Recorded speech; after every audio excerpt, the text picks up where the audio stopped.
Friends, if you want to watch super hit movie Alien Romulus in English, then you must like this video. If you are visiting our channel for the first time, don't forget to subscribe to our channel, West Films Friends. In today's video, the movie we're going to talk about is called Alien. Romulus, I am also going to give you all the information on which platform or on which satellite channel you will get to watch this movie. This video is produced by West Films. We will talk about what this movie is and where you can watch it, all the interesting facts about this movie in today's video. I'm going to tell you apart from this. We will discuss about the facts of this film's storyline, starcast actors' performance in the film, and which character has played which role. We will also talk about the story of this film, and I will give you a small review of the story of this film. Also, we will talk in detail about the technical department, music department, pre-production filming, post-production budget, box office collection of this film. That's why I request you friends to watch this video till the end, so let's start the video. Alien Romulus is a 2024 science fiction horror film directed by Fede Álvarez and written by Álvarez and Rodo Sayagues. Produced by Scott Free Productions and Brandywine Productions, it is part of the Alien franchise, set between the events of Alien 1979 and Aliens 1986. The film stars Cailee Spaeny, David Jonsson, Archie Renaux, Isabella Merced, Spike Fern, and Aileen Wu as 6 downtrodden young space colonists who encounter hostile creatures while scavenging a derelict space station. At CinemaCon in April 2019, 20th Century Fox announced plans to produce future Alien films. Álvarez was attached as director in March 2022, and Spaeny joined as the lead later that year. Filming took place from March to July 2023. Alien Romulus premiered in Los Angeles on August 12, 2024, and was theatrically released in the United States by 20th Century Studios on August 16th. The film grossed $350.9 million worldwide and received positive reviews. It has received several industry nominations, namely for its technical aspects, including an Academy Award nomination for Best Visual Effects. A sequel is in development. Plot. In 2142, a Weyland-Yutani probe recovers a large cocoon from the wreckage of the USCSS Nostromo. Months later, at the rundown Jackson star colony on the perpetually dark planet LV-410, orphaned colonist Rain Carradine discovers that Weyland-Yutani has forcibly extended her work contract. Determined to escape, she teams up with her adopted brother Andy, a malfunctioning android reprogrammed by her father, her ex-boyfriend Tyler, his pregnant sister Kay, their cousin Bjorn, and Bjorn's adopted sister Navarro. The group commandeers the hauler Corbelan IV to reach Renaissance, a seemingly abandoned Weyland-Yutani station, split into the modules Romulus and Remus, intending to steal cryostasis equipment to survive the 9-year journey to Vaga 3, an apparently idyllic planet unaffiliated with Weyland-Yutani. Bjorn taunts Andy with the fact that Vaga 3 does not allow androids, meaning he will have to remain behind, leaving Rain guilt-ridden. Tyler and Bjorn attempt to retrieve cryostasis fuel, but unintentionally trigger a lockdown and release dozens of facehugger parasites. In desperation, Rain upgrades Andy's security access with a control chip from the station's damaged science officer android Rook. However, this reprogramming shifts Andy's loyalty from Rain to Weyland-Yutani. Andy leads the group to safety, but not before a facehugger impregnates Navarro. Rain reactivates Rook, who reveals that the cocoon contained the xenomorph that killed most of the Nostromo's crew. Renaissance scientists experimented on the alien, reverse bioengineering the facehuggers. However, the xenomorph escaped and massacred most of the crew. Those remaining died when the xenomorph was killed, as its acidic blood melted through Remus's hull, causing explosive decompression. Bjorn attempts to flee with Navarro and Kay on the Corbelan, but an infant xenomorph bursts from Navarro's chest, killing her and causing the Corbelan to crash into Romulus's hangar, accelerating the station's inevitable collision course with LV-410's planetary rings. While the infant xenomorph rapidly gestates into its adult form, Bjorn injures it with a stun baton and is sprayed with its blood, which kills him. Kay escapes into Romulus, pursued by the creature. Rain and Tyler attempt to rescue her, but Andy suspects the xenomorph is using her as bait and refuses to open the door separating them. Helpless, they watch as the xenomorph takes Kay. Rook instructs Andy to retrieve Zev-01, a potent fluid harvested from the facehuggers that can rapidly rewrite and adapt DNA. Rook intends to use it to create genetically perfect humans capable of thriving in space. He orders that it be taken to Jackson's star, or he will not release the Corbelan. Rain and Tyler arm themselves with rifles, but Andy warns them against injuring the xenomorph to avoid another explosive decompression. The group discovers a xenomorph nest, where they rescue a badly injured Kay. Andy offers her a dose of Z01, which allows her to heal rapidly. Hordes of facehuggers and xenomorphs attack them, and Tyler sacrifices himself to protect Rain and Kay while Andy is incapacitated. Rain drags Kay to safety and returns to rescue Andy, restoring his original programming. With xenomorphs and facehuggers surrounding them, Rain disables the station's gravity, allowing her to shoot them without their blood touching the hull. As the gravity reactivates, Rain is confronted by the Navarro xenomorph, but Andy intervenes and kills it. Rain and Andy escape aboard the Corbelan as Renaissance is destroyed by LV-410's rings. As Rain and Andy prepare for their trip to Yavaga, Kay gives birth to a human-xenomorph hybrid mutated by the Zito-1. The hybrid kills Kay and disables Andy before Rain ejects it into LV-410's rings, disintegrating it. After recording an audio log, Rain and Andy enter cryostasis, hoping to reach Yavaga 3 alive. Cast. See also list of Alien film series characters. Cailee Spaeny as Marie Rains, Rain, Carradine, an orphaned minor. David Jonsson as Andy, an android reprogrammed by Rain's late father as her surrogate brother. Archie Renaux as Tyler Harrison, Rain's ex-boyfriend. Isabella Merced as Kay Harrison, Tyler's pregnant sister. Spike Farron as Bjorn, Tyler and Kay's cousin, who lost his mother to an android. Aileen Wu as Navarro, a pilot and Bjorn's adopted sister. Rook, an android science officer on board the Romulus, is voiced by Daniel Betts, while his physical appearance is based on the likeness of the late Ian Holm, who portrayed the android Ash in the original film. After securing permission from Holmes' estate, Rook was realized by effects company Legacy Effects, who created an animatronic head and torso based on a head scan Holm had made during the production of the Lord of the Rings film trilogy. For certain shots, the practical character was also enhanced by CGI and deepfake AI technology from the CGI company Metaphysic, such as for lip-syncing lines or enhancing its nose and eyes. Betts' dialogue recordings were then modified with the filtering software Speecher to be based on Ash's dialogue pulled from the original Alien. Trevor Newland portrays the xenomorph, while the human-xenomorph hybrid, credited as the Offspring, is portrayed by Romanian former basketball player Robert Bobrovsky. To portray the Offspring, Bobrovsky wore full-body prosthetic makeup created by Legacy Effects, with the exception of the creature's tail, which was CGI. Production. Development. After the acquisition of 21st Century Fox by the Walt Disney Company, 20th Century Fox confirmed at the 2019 CinemaCon that future Alien films were in development. In March 2022, it was reported that Fede Álvarez would write and direct a 7th Alien film after pitching his own story, said to be unconnected to the previous films in the franchise. With the project set to be released on Hulu, Álvarez later clarified that the film was not a standalone story. The film was said to take place between the events of Alien 1979 and Aliens 1986, with some technical crew members returning from the latter film. Álvarez stuck as close as possible to the established canon of the film series and used the fan wiki Xenopedia as a reference point while writing the story. The film features connections and references to all of the 6 prior Alien films: Alien, Aliens, Alien 3, 1992, Alien Resurrection, 1997, Prometheus, 2012, and Alien Covenant, 2017, in some capacity. In particular, the film ties directly to Alien and Prometheus, with Weyland-Yutani recovering the xenomorph that attacked Ellen Ripley in Alien from the USCSS Nostromo, an android named Rook who physically resembles Ash from the first film, and the black goo from Prometheus that gives birth to a human-xenomorph hybrid resembling an engineer from Prometheus and the creature from the ending of Resurrection. Rook appears via an animatronic with the likeness of the late Ian Holm, who previously portrayed Ash. Álvarez confirmed the connections to Prometheus and stated that the hybrid's resemblance to the engineers was intentional. This was done to bridge the gap between the prequels and the original films. The film also draws inspiration from the video game Alien Isolation, 2014. This involved integrating the emergency phone registration points from the game into the film's set design.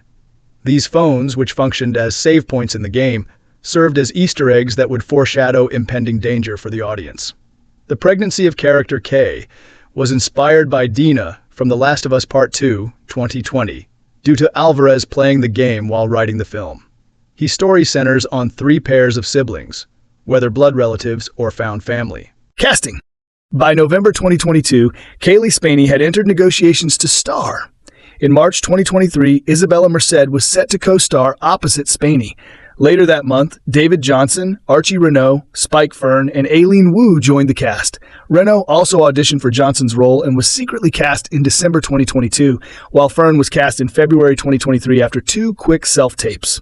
Fern initially tried to do an American accent, but the director asked him to keep his own British accent. Filming. Principal photography took place in Budapest from March 9th to July 3rd, 2023, utilizing unique locations, including a working power plant for the Jackson Star mining colony. Production designer Naaman Marshall aimed to reinterpret the alien world while honoring the franchise's legacy, particularly the first 2 films in the series. As such, the Romulus section of the Renaissance space station was designed to be reminiscent of the set design seen in the film Alien and the video game Alien Isolation, influenced by the original Alien concept art by Ron Cobb, as well as industrial heavy-lift machinery and vehicles. Meanwhile, the more advanced Remus section was designed to be reminiscent of the production design depicted in the film Aliens. Sets were built as enclosed spaces, with the cockpit of the Corbelan 4 hauler built on a gimbal to simulate flight. The film was filmed chronologically and emphasized practical effects, using physical sets and creature designs to enhance realism.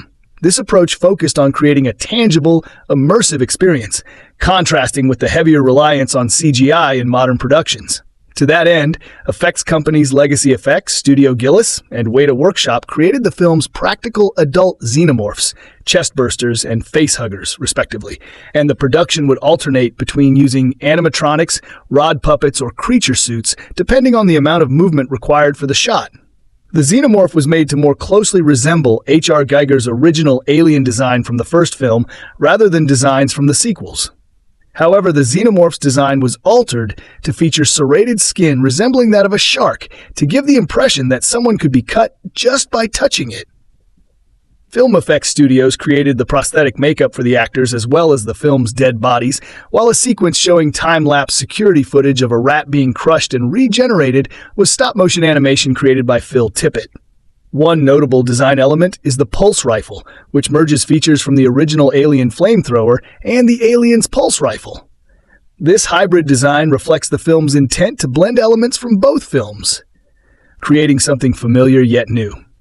Cinematographer Gallo Álvarez shot the film using ARRI Alexa 35 digital cameras with ARRI Master Prime and Ultra Prime aspheric lenses for a 2.39:1 aspect ratio. This was chosen to be a visual balance between Alien, which was shot using anamorphic lenses in a 2.39:1 aspect ratio, and Aliens, which was filmed using aspheric lenses for a 1.85:1 aspect ratio. Álvarez would begin filming scenes with wide-angle lenses and gradually switch to increasingly longer lenses as scenes became more intense, with a 75mm lens being the longest lens used. Álvarez selected an orange hue as the film's defining color, diverging from the blue tones of earlier Alien films. This choice aimed to give the film a distinct visual identity while maintaining a connection to the franchise's established aesthetic. Álvarez consulted Alien director Ridley Scott and Aliens director James Cameron during the film's production, who both expressed approval. Post-production. The film's computer-generated imagery was created by effects studios Industrial Light and Magic, Fin Design, Image Engine, Tippett Studio, Weta FX, Wiley Co., Atomic Arts, and Metaphysic. Visual effects artist Ian Hunter created miniature effects for the film, including the spaceship Corbelan 4 and the Weyland-Yutani Echo probe. These effects would be either filmed directly or scanned into a computer for CGI modeling. Originally, the miniatures were only designed to work as visual effect aids. However, the miniatures were eventually built, painted, and finished by effects company Studio Gillis and shot in front of full screens and smoke. Filming of miniatures took place in Los Angeles to facilitate the required stage space, crew members, and amenities. Music. Main article, Alien Romulus soundtrack. The score was composed by Benjamin Wallfisch. The score features themes and cues from Alien, composed by Jerry Goldsmith, Aliens, composed by James Horner, and the tracks Life and We Were Right from Prometheus, composed by Harry Gregson Williams. The composition Entry of the Gods into Valhalla from Richard Wagner's Das Rheingold, which was heavily featured in Alien Covenant, is also heard. The soundtrack album was released by Hollywood Records on August 16th. A vinyl edition of the soundtrack, featuring 6 bonus tracks, was released on November 15th, 2024. Marketing.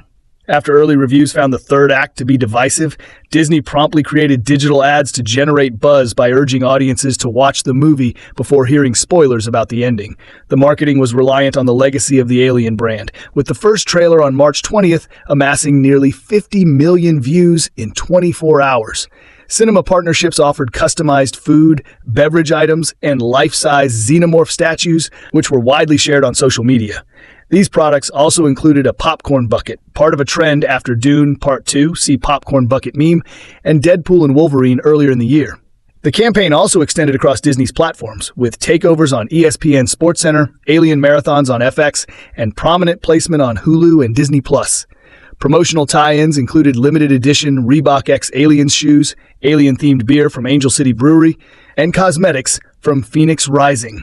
Additionally, the franchise offered consumer products and hosted a partnership with the video game Dead by Daylight, which featured a new character tied to the film's release.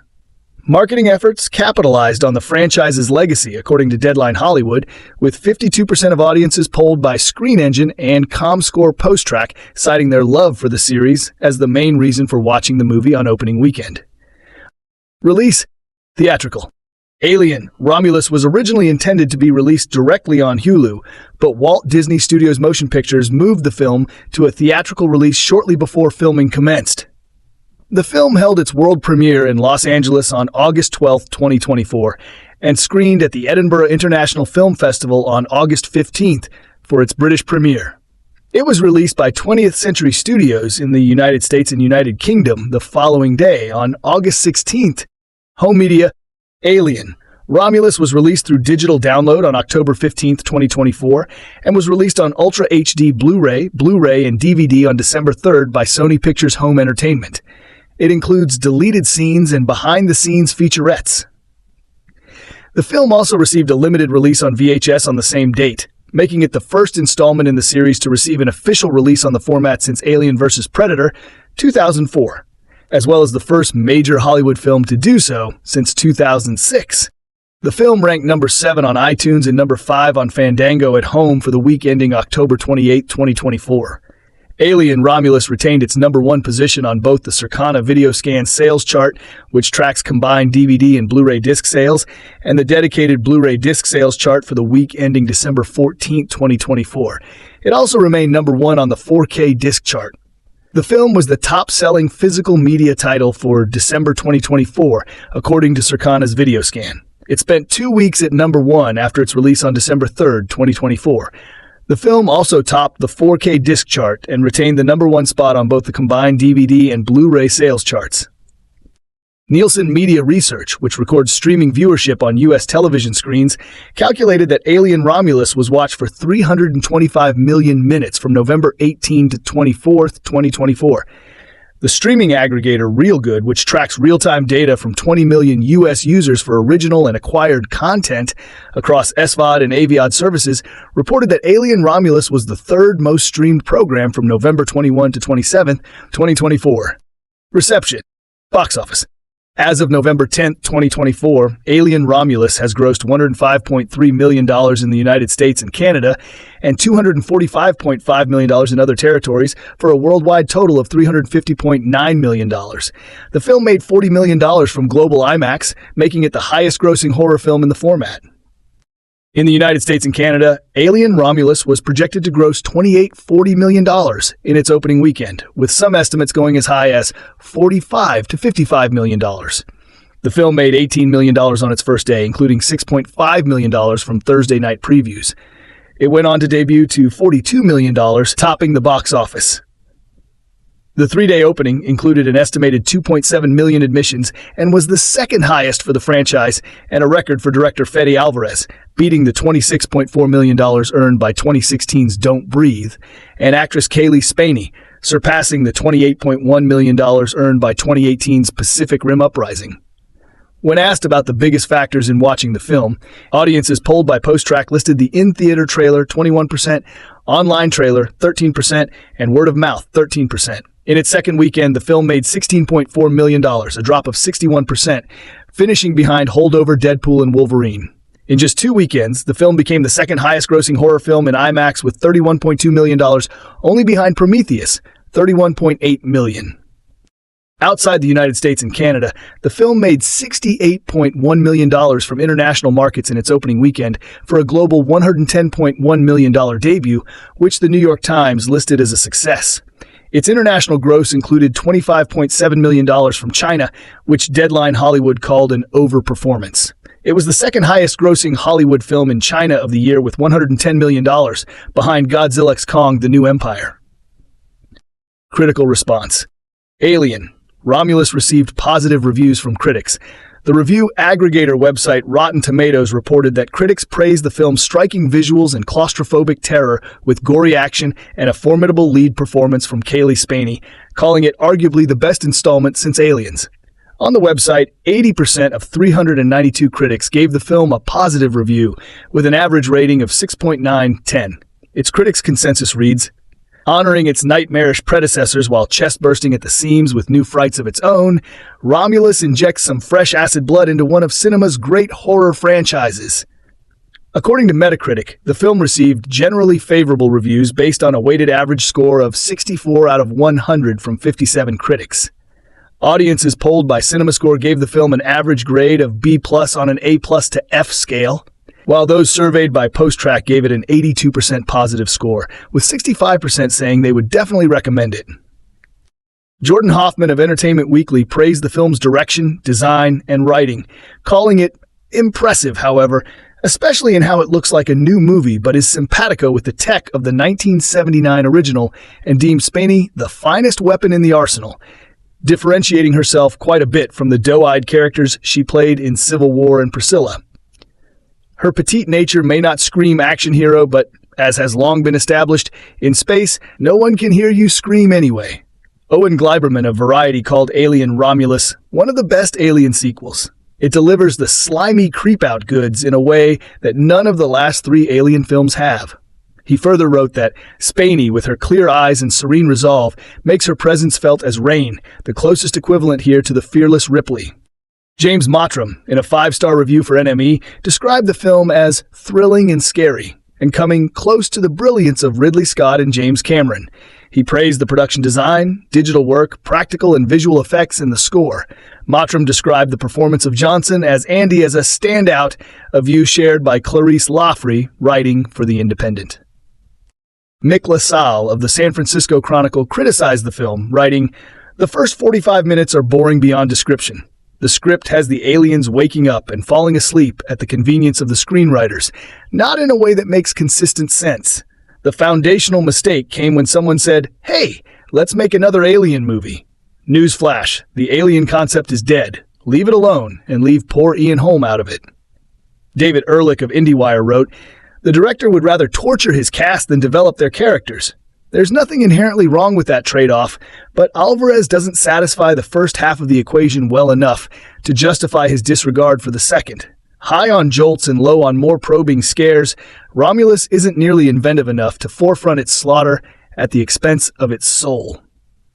Bill Jabiri, writing for Vulture, expressed disappointment in the film's lessened ambition in comparison with other installments, stating that it is a film engineered mostly to provide some basic genre thrills and keep the IP alive so that the now Disney-owned Fox can generate more Alien movies.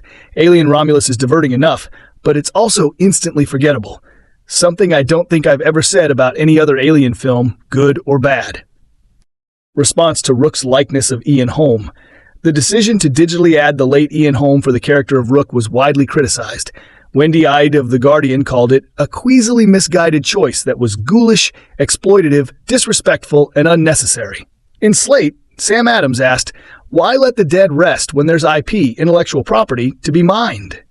He went on to compare the film's studio to the franchise's villainous Weyland-Yutani Corporation, in that it's a massive conglomerate that puts profit ahead of respect for human lives. Lugry called it ethically problematic and cinematic necromancy, while Jesse Sheedine for IGN called it an unforced error that was distractingly bad and completely unnecessary, and which almost ruined the movie. Similarly, Slash film reviewer Chris Evangelista wrote, "It's distracting and weird. It never, ever looks real covered." The simple truth here is that not only does this look bad, it's a bad idea all around. The Daily Telegraph critic Tim Roby commented, One thing I never thought I'd complain about in 2024 was a film having too much Ian Holm in it. Álvarez, in response to the backlash, compared the use of CGI to recreate Ian Holm's likeness to other actors wearing prosthetics to portray historical figures, such as Gary Oldman as Winston Churchill in Darkest Hour. I don't think Churchill wanted that, and I think that's worse, because that is them pretending to be them. This is not me pretending it's Ian Holm. It's just the makeup that makes it look like him. Reviewer James Mottram praised the digital inclusion, saying that it works well, both technically and narratively.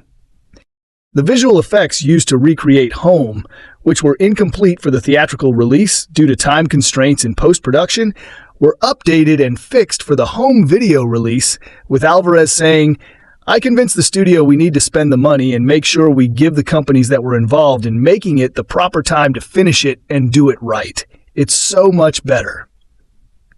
Tie-in media. A tie-in prequel comic book, bridging the events of Alien and Romulus, written by Zach Thompson and drawn by Daniel Picciotto, was published by Marvel Comics in October 2024.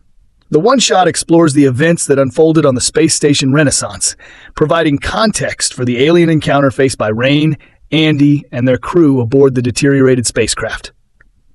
Future. Álvarez told Brian Davids of The Hollywood Reporter that he had ideas in mind for a sequel to Romulus, but did not want to rush into anything, citing the 7-year gap between the first two films. "We really try to think about it more in terms of story and if it needs another chapter and whether people want to know what happens next. So we'll wait to see what people think and if people ask for it. My philosophy is that you should never make a sequel in 2 years. You've got to get away. You've got to get the audience to really want it. If you think about Alien and Aliens, there's 7 years between them, but we definitely have ideas about where it should go." Álvarez also said he was open to directing a third Alien vs. Predator film, proposing to Melanie Brooks and Anthony D'Alessandro of Deadline Hollywood that he would enjoy directing it along with Dan Trachtenberg, the director of the Predator films Prey 2022 and Predator Badlands 2025. "Maybe it's something I have to co-direct with my buddy Dan. Maybe we should do like Quentin Tarantino and Robert Rodriguez did with From Dusk Till Dawn. I'll direct a half and he'll direct another half." In October 2024, 20th Century Studios president Steve Asbell said, "We're working on a sequel idea now. We haven't quite closed our deal with Fede Álvarez, but we are going to, and he has an idea that we're working on." By February 2025, Álvarez confirmed that he is currently writing the script for a sequel, stating that it would be the next project on which he begins production, and principal photography tentatively scheduled for later that year. Alien Romulus Review.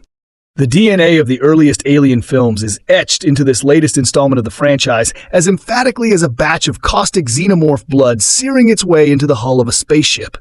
And in some ways, that's an asset. The first two films remain the very finest of the series, and Alien Romulus, a standalone story that takes place between the events of Alien and Aliens, wisely pays tribute to its predecessors rather than attempting to revamp or reinvent them. But it's also arguably a negative. It's directed by Uruguayan genre specialist Fede Álvarez, who, as his 2013 reimagining of Sam Raimi's The Evil Dead demonstrated, is a filmmaker with gleefully gonzo instincts who is never happier than when he's knee-deep in a slurry of entrails and gore. But while Alien Romulus leans into the grislier elements of its horror heritage, at the expense of much in the way of deeper story development, it fails to assert itself as a particularly distinctive addition to the series, formally, tonally, or thematically. What distinguishes this installment, co-written by Álvarez with his regular collaborator Rodo Sayagues, is the age of its central characters. This is the first Alien movie to feature an almost entirely young adult cast, a fact that makes up in dewy, fresh-faced, photogenic alien fodder what it loses in the lived-in workplace authenticity of the first film. Cailee Spaeny, impressive in Priscilla and Civil War, continues her star-making run of eye-catching leads in the role of Rain, and Rye Lane's David Jonsson is an intriguing, uneasy presence as Rain's android brother, Andy.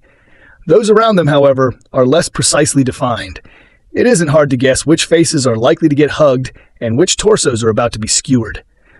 There's an immediate risk, in foregrounding characters in their late teens and early 20s, that the tone could slip into generic YA sci-fi dystopia territory. But Alien Romulus sidesteps the overwrought high-concept pitfalls of something like, say, the Maze Runner series by nodding to the existing alien world-building while also carving out a satisfyingly bleak backstory for the young band of space colonists.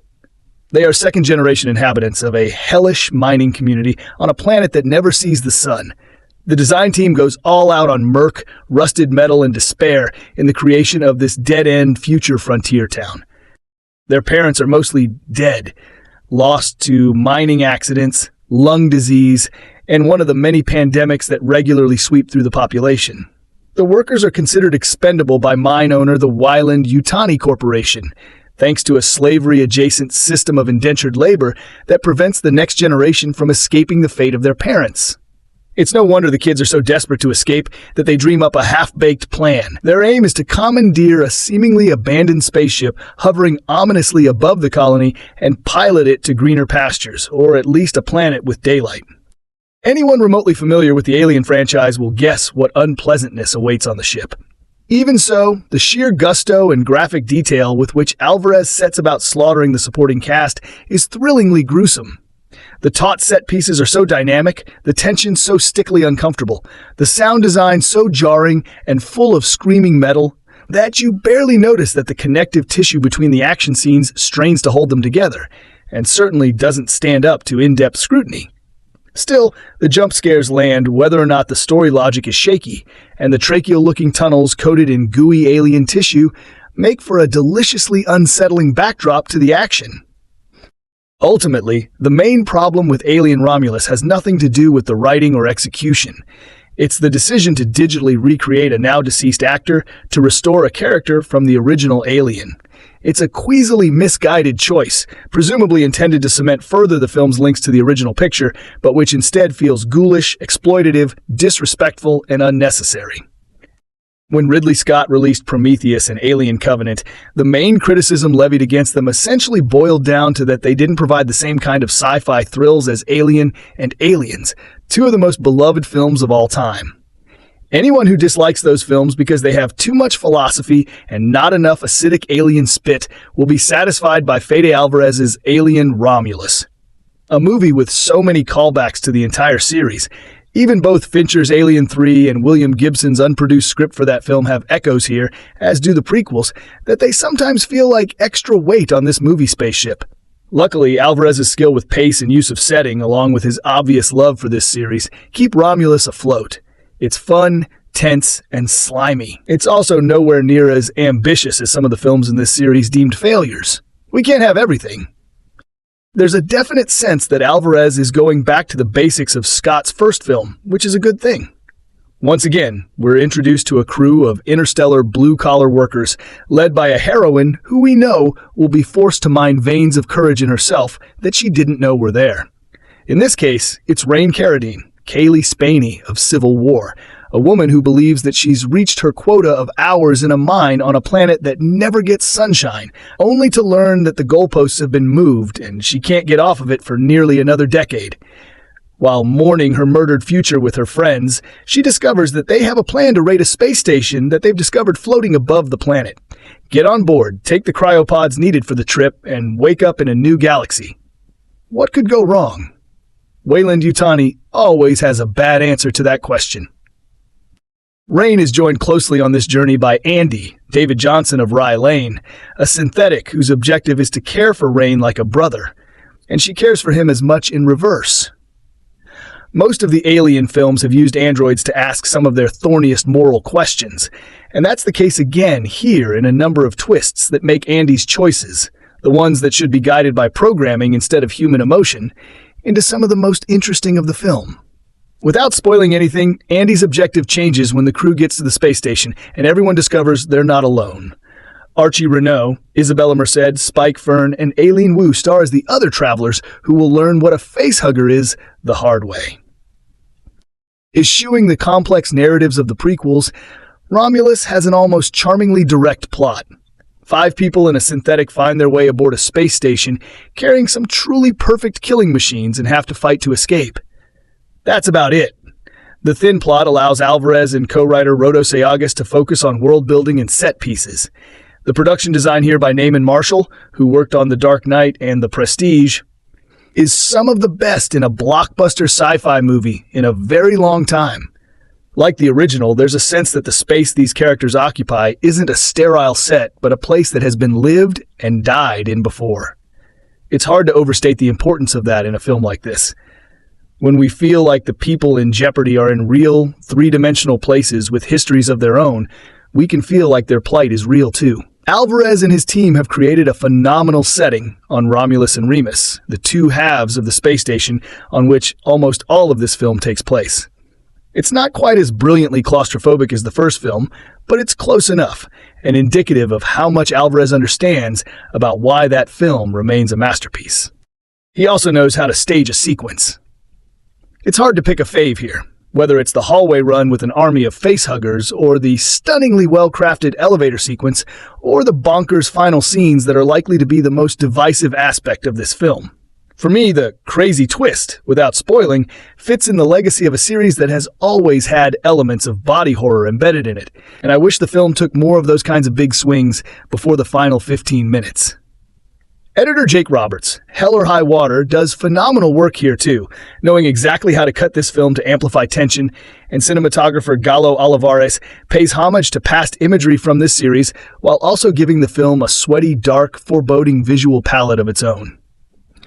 Performance has always been an essential aspect of this series, whether it's Sigourney Weaver or Michael Fassbender, and Spaeny and Jonsson shine.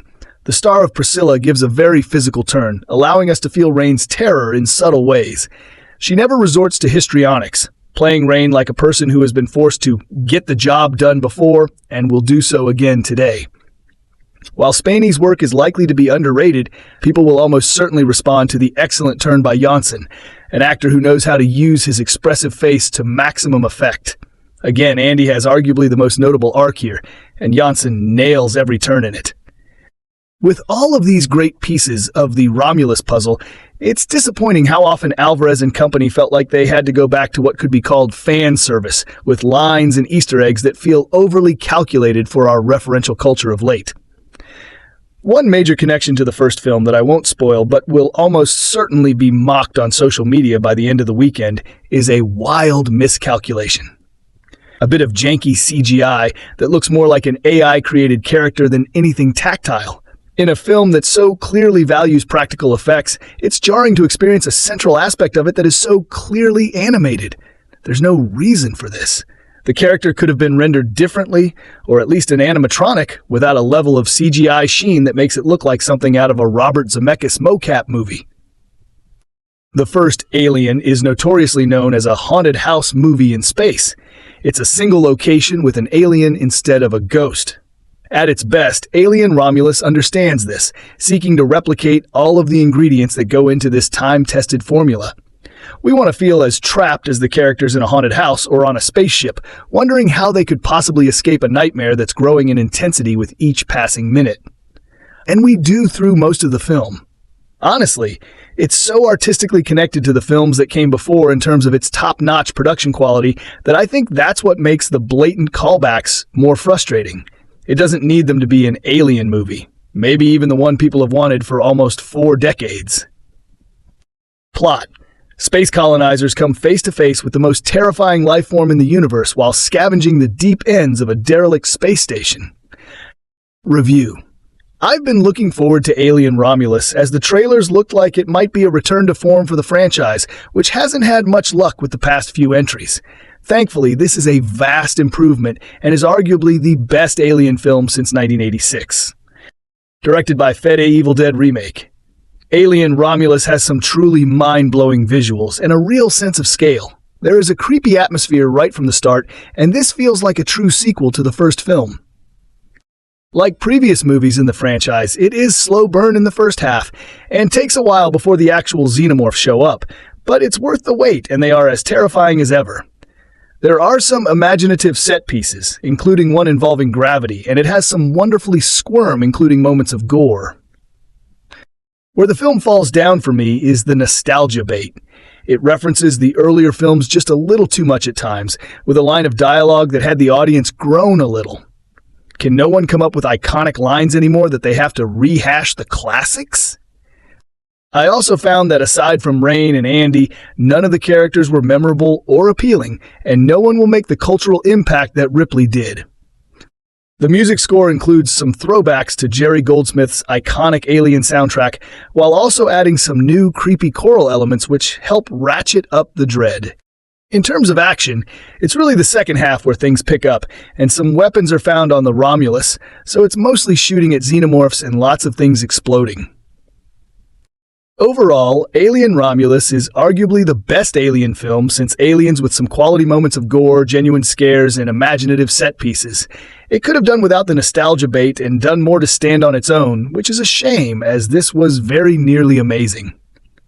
Fede Álvarez's new installment in the Alien franchise presents as a younger, grungier, back-to-basics effort, moving away from the grandiose cosmic reach of Ridley Scott's films Prometheus from 2012, and 5 years later, Alien Covenant, while attempting a return to the downbeat, conspiracy, paranoia, and anti-corporate satire that made the original so unforgettably good. It also, very startlingly, brings back a major character from the 1979 Alien, the actor involved having perhaps signed away CGI image use rights at the time, or conceivably their descendants have been paid a royalty fee. The resulting movie is a technically competent piece of work, but no matter how ingenious its references to the first film, let down, however, by borrowings from the A Quiet Place franchise, it has to be said that there's a fundamental lack of originality here, which makes it frustrating. There isn't a single person involved, from director to stars to people on craft services, who wouldn't have been better employed actually working on something new. The film's position on the Alien timeline is somewhere between the first two films, though in such a way that the drama exists outside that larger narrative, and the assumed destiny of its survivors will be in a secret parallel to the continuing sequence, though perhaps they will be brought back in some Alien cinematic universe. On a grim mining planet, Rain, played by Cailee Spaeny, is one of a legion of young surf workers being exploited on a meager wage and a dishonest promise that the employer will not impede their onward travels once their contractual term is up. Rain lives with Andy, David Jonsson, a sweet-natured cyborg synthetic, owned by her late parents and programmed to help her at all times. Rain hangs out with a bunch of young rebels and pilots who have discovered a derelict space station floating just overhead. They surmise that this craft has all the cryo-freeze equipment and fuel they need to just get away. Furthermore, Andy's compatible software will allow him to breach the spaceship's security and hijack it by simply placing his fingertip on the door panels. But once aboard, Rain and her friends make an awful discovery about the creepy-crawly things that have been sealed up in it. Although the film has its cake and eats it by having the aliens already in place, but also staging a scene where one jumps onto someone's face and pumps seed down their throats, as per the iconic jump scare moment. The purpose of this in the first film was to enable the alien to get onto the spacecraft. As for Andy, he gets a systems upgrade, and it seems he is longer quite so committed to Rain's well-being as before. And when the firearms are being handed out, there are no prizes for guessing which demure character is going to be the ultimate survivor. And so the action grinds on to its conclusion, although with a new twist about why it is these aliens have been secretly bred by sinister forces and what sort of a ghastly new life form will finally emerge.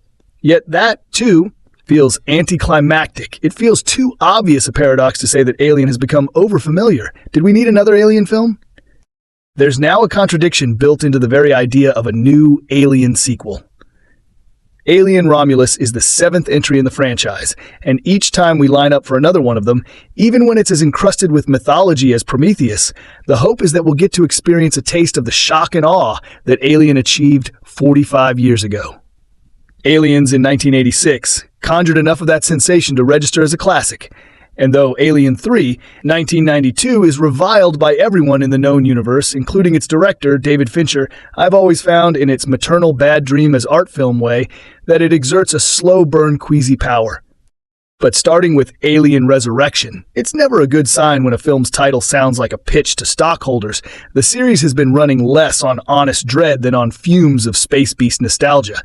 The facehugger, the adult alien with its helmet head and dripping silver jaws, the whole primal terror of your body being not just attacked but invaded. The truth is that the more Alien movies you see, the less of a nightmare jolt there is to them. So when I say that Alien Romulus is one of the best Alien sequels, that it delivers the slimy creep-out goods in a way that none of the last 3 Alien films have, I don't mean to suggest that the shock and awe is back, or that the movie has reinvented this series in any visionary mindfuck way. Quite the contrary. This is closer to a grandly efficient greatest hits thrill ride, packaged like a video game. Yet on that level, it's a confidently spooky, ingeniously shot, at times nerve-jangling piece of entertainment. The film is set during the period between Alien and Aliens, which is a way of hearkening back while dispensing with the storytelling murk of prequels. Most of it unfolds on the carcass of a sprawling space station, much like the Nostromo that has been decommissioned and is floating around the cosmos. Rain Carradine, Cailee Spaeny, a mine worker, is lured into joining a group of 4 young renegades who plan to escape the Jackson's Star mining colony, which is basically a dystopian corporate prison with no daylight. Rain, after earning a travel permit, is told that the policy has changed and she must now work another 12,000 hours, i.e. 5 years, for the right to travel.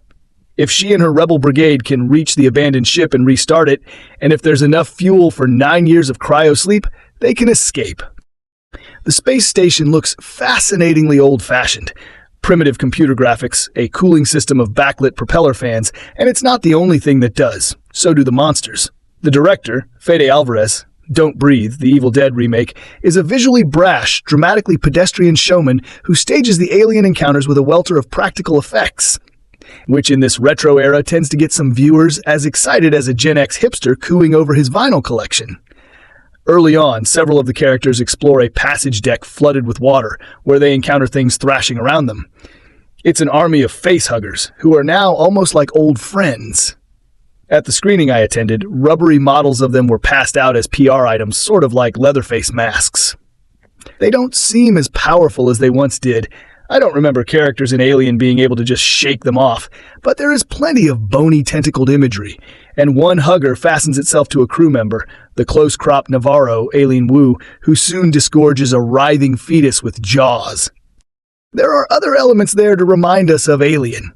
A hole burned through layers of the ship, as well as a mangled droid named Rook, played by a digitally reconstituted version of the late Ian Holm, even though his character in Alien was named Ash.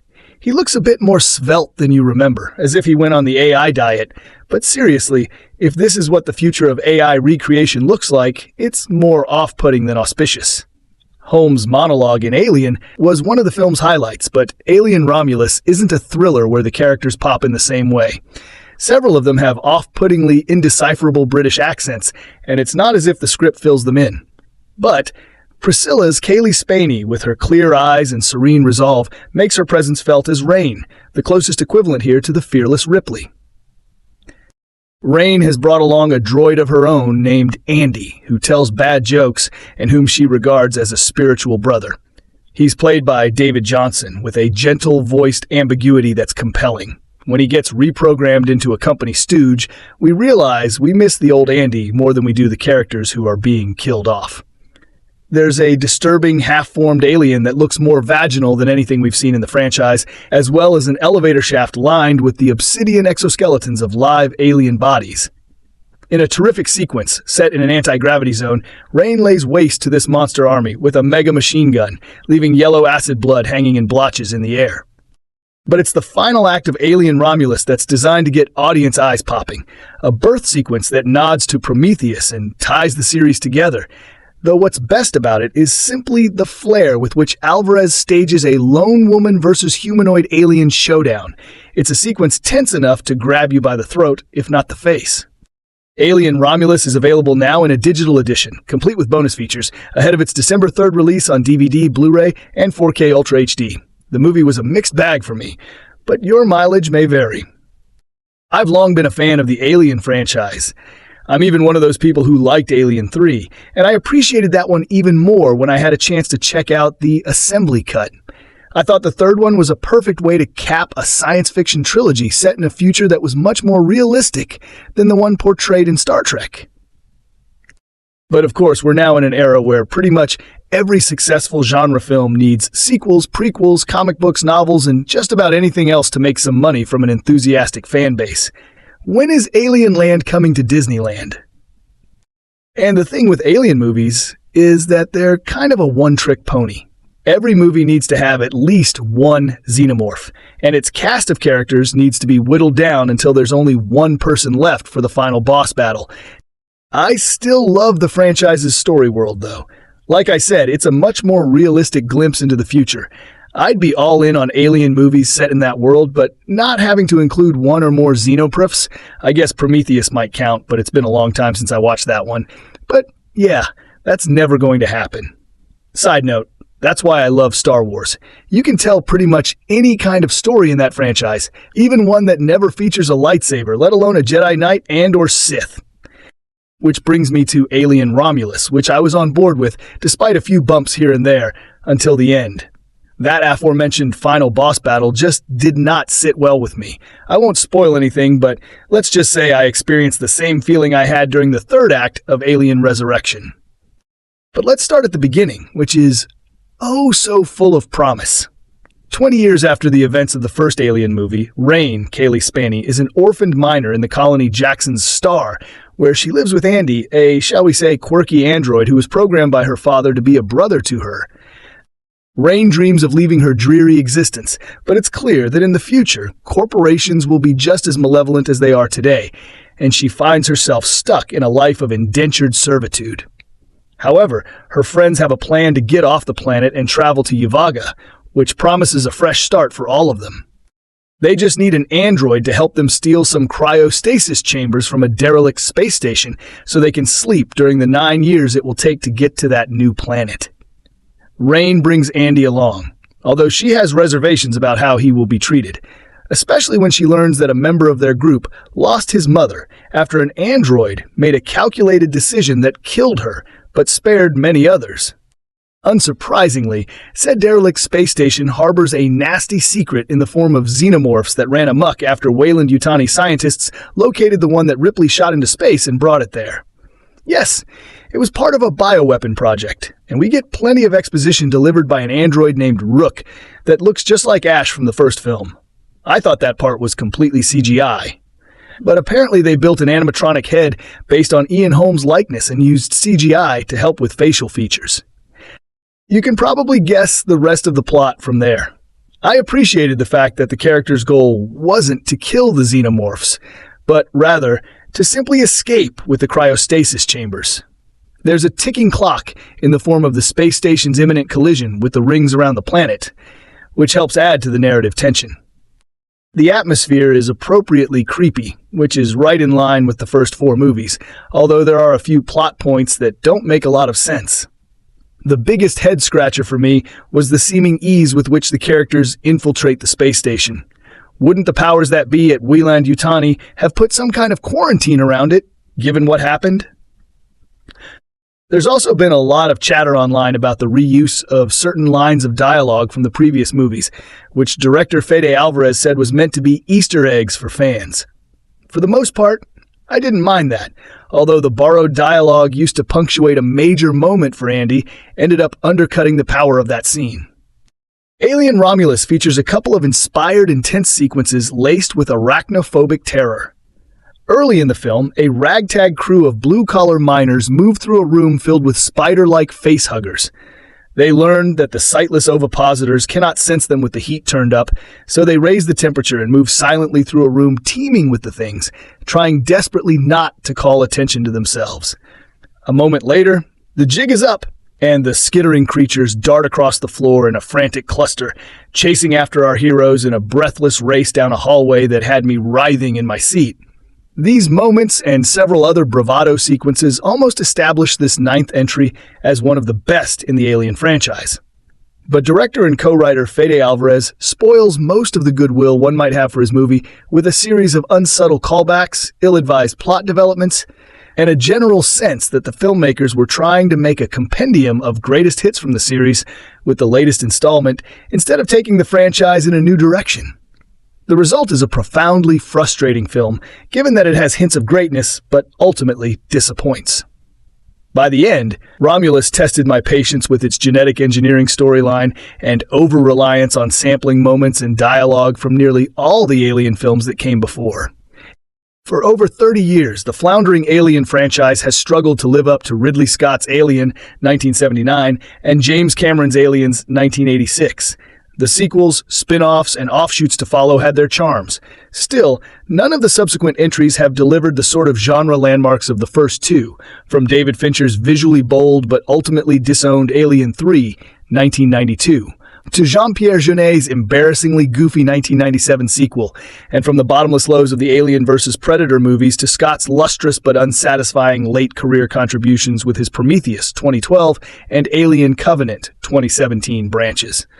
Romulus has been sold as a back-to-basics endeavor, with Álvarez touting his focus on practical effects over CGI and a claustrophobic setting that echoes Scott's original. But Álvarez has made a career out of rehashing popular franchises to underwhelming effect. See the Evil Dead remake from 2013, his take on the Millennium book series with The Girl in the Spider's Web, 2018, or the Texas Chainsaw Massacre sequel he produced for Netflix in 2022. These empty cash grabs and retcon sequels show a filmmaker who has earned an incredible opportunity to tell stories in some of his most beloved franchises. But in each case, his ham-fistedness as a writer gets in the way of his visual skill. Penning the Romulus screenplay with his writing partner Rodo Sayagues, Álvarez's film starts promisingly, nesting the story between the events in Alien and Aliens, but sometime after Prometheus. On a mining planet, Rain, Cailee Spaeny faces years of indentured servitude to the exploitative Weyland-Yutani Corporation. Along with her so-called brother, the sweet but dim Andy David Jonsson from last year's Rye Lane, a synthetic person who has been reprogrammed with the sole directive to protect her, Rain joins her friend Tyler, Archie Renaux, on a rogue mission to escape bonded labor. They plan to take cryogenic supplies from a decommissioned station in orbit and flee to a free system 9 years away. But once their crew of 6 arrives at the station, they discover a ruined lab with facehuggers inside. The titular station? Well, half of it, the station's other half is called Remus, like the brothers who founded Rome, is a dazzling piece of production design by Naaman Marshall, borrowing no shortage of influence from Alien and Aliens for its practical spaces. It's a tactile, physical environment that feels real and aligned with the earlier films. Even the facehuggers appear to be puppets mostly instead of all CGI, lending a familiar sense of tangible and invasive dread over what these creatures will implant in their victims. Alien, Romulus still lately appearing in Priscilla and Civil War, Spaeny is excellent, embodying a character who must navigate between her immediate survival and eventual escape to a better place. At the same time, she feels betrayed when Andy receives a Weyland-Yutani upgrade and makes several coolly logical choices that prove unpopular. Jonsson, too, flawlessly alternates between a dopey, pun-laden version of Andy and his more severe counterpart, showing just a hint of guilt behind his eyes. The other actors have little to do except look young and afraid before adding to the body count. Álvarez has conceived of several dreadful deaths, sparing no blood or gore. Romulus also boasts several neat gizmos, including an aim-assist assault rifle and a tense zero-gravity sequence that finds an answer to the xenomorph's acid blood. Both inclusions feel designed to appeal to hardcore gamers, especially those who've played the similar Dead Space games. In any case, this is the kind of movie whose visceral nature amplifies the tension. Adding to this, the writers concoct more than one countdown to heighten the anxiety. Our heroes have only hours before the station crashes into the rings around the mining planet, minutes between one of them getting implanted with an embryo and birthing an alien, and seconds before the artificial gravity cycles again. Squirm-inducing thrills propel much of the film. The horror elements have piercing physicality.